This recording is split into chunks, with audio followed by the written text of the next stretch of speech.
I used to believe that love, once given, was unshakable. That no matter what, family stayed the same. Parents might get angry, they might scold, but at the end of the day, their child was their child. That was before I learned love could be rewritten, reassigned, replaced. Before her, I was enough. I was the only daughter of Mark and Lillian Carter. Our home wasn't extravagant, but it was warm, filled with the scent of cinnamon candles in the winter and fresh cut grass in the summer. I was their pride and joy, or so I thought. They came to every recital, every school play, every insignificant event that mattered only because they were there to see it. They cheered the loudest, clapped the hardest, and took embarrassing photos that made me roll my eyes but secretly love them more. I was their daughter, the center of their world. And then, one day, she arrived. Her name was Emily. She was 15, same as me, but she looked older. Wiser, maybe. Her eyes carried something mine didn't, something I would later recognize as hunger. The kind of hunger that makes people take. I remember when my parents first sat me down to tell me they were adopting. They spoke softly, like they were breaking bad news, though at the time, I didn't understand why.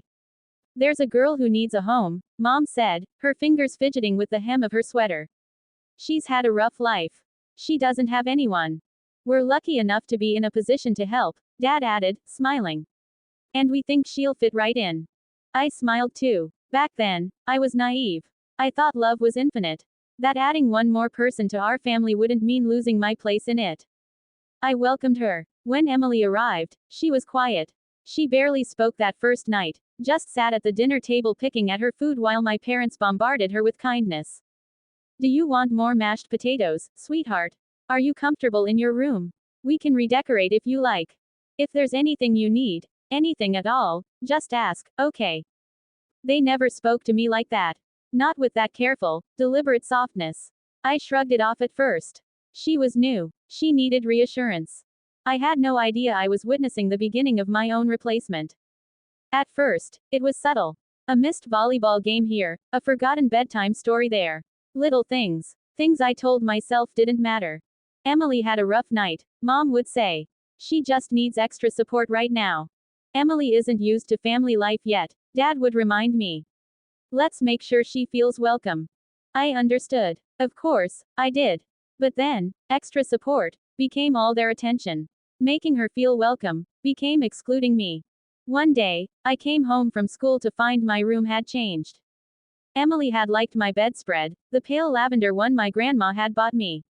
Now it was hers. My favorite reading chair moved into her room. The bookshelf where I kept my childhood stories replaced with hers. I stood in the doorway, stunned. When I confronted my mother, she had the audacity to look annoyed. "Honey, it's just stuff," she said with an exasperated sigh. "Emily hasn't had anything of her own before. Don't be selfish." Selfish. The word stung like a slap. I turned to my father, expecting, hoping, for him to correct her, but he just gave me that same soft, condescending smile. "Let's try to be more understanding, okay?" I wasn't angry. Not yet. I just felt small. Like I was slowly fading out of the picture, and no one even noticed. I held on longer than I should have. I convinced myself it would get better. That this was temporary. But then came the day I knew, without a doubt, that I didn't belong anymore. It was my birthday. For 16 years, my parents had always made a big deal out of it. Nothing extravagant, but enough to make me feel special. Mom would bake my favorite cake, strawberry with cream cheese frosting. Dad would take me out for a drive, just the two of us, and tell me how proud he was of me. This year, they forgot. I came downstairs, expecting streamers, a cake, something. Instead, I found them sitting at the table with Emily, discussing her upcoming adoption day celebration. "She's never had a real party before," Mom was saying excitedly. "We should go all out. A big cake, decorations, maybe even invite some of her old friends from the shelter." "She deserves it," Dad agreed. "After everything she's been through." I stood there, waiting for someone to notice me. No one did. The realization hit me like ice water. I wasn't important anymore. I wasn't even considered. I turned and walked out the front door. I don't know how long I walked, just that my feet kept moving. The lump in my throat grew heavier with every step. By the time I got back, it was dark. I expected at least a phone call, a text, something. There was nothing, not even an apology. Just Emily, sitting at the table with my parents, eating the dinner they hadn't saved a plate for me. And that's when I knew. I was no longer their daughter. Just a stranger in my own home. I left home with nothing but a duffel bag and a dream no one believed in. My parents didn't chase after me. They didn't even call. Maybe they thought I'd come crawling back, that I couldn't make it on my own. But I would rather starve than go back to a house that no longer felt like mine. For weeks, I couch surfed between friends' places, doing odd jobs just to scrape by. Then, one night, fate threw me a lifeline. A familiar face found me in a dingy cafe where I had been singing for tips, Ethan, my childhood best friend. He had always been the one person who believed in me, even when my parents had stopped listening. When he saw me that night, struggling but still chasing my dreams, he didn't hesitate. "You deserve better than this," he said. "Come with me." And just like that, my life changed. Ethan had connections in the music industry. He introduced me to the right people, helped me find my voice, not just in music, but in life. Through late nights in the studio and relentless work, I climbed my way up. Within a few years, I wasn't just surviving. I was thriving. My name was on billboards. My songs topped charts. People knew me, loved me, sang along to my lyrics. I had finally become someone. And while I was rising, my parents and Emily were falling. At first, I didn't pay attention to their lives. I had erased them from mine. But then, the headlines started coming. Scandal in the Carter household. Daughter accused of fraud. Emily Carter under investigation for financial crimes. Did her parents cover for her? Emily had spent years bleeding my parents dry. She had manipulated them into giving her everything, control of their finances, access to their business investments, even their retirement savings. And she had squandered it all. Luxury vacations, shopping sprees, shady investments in fake businesses, and then, when there was nothing left, she had turned to fraud to keep the money flowing. But she wasn't smart enough to cover her tracks. By the time the authorities caught up with her, my parents had lost everything. Their house was seized, their reputation shattered. And Emily, she was at the center of a full-blown criminal investigation. And that's when they came to me. I wasn't surprised when my mother called. I was surprised that I picked up. "Honey," she said, her voice trembling. We need to talk." For the first time in years, I walked through their new, smaller apartment. Gone were the fancy furnishings, the expensive decor. They had lost everything, just as I had so many years ago.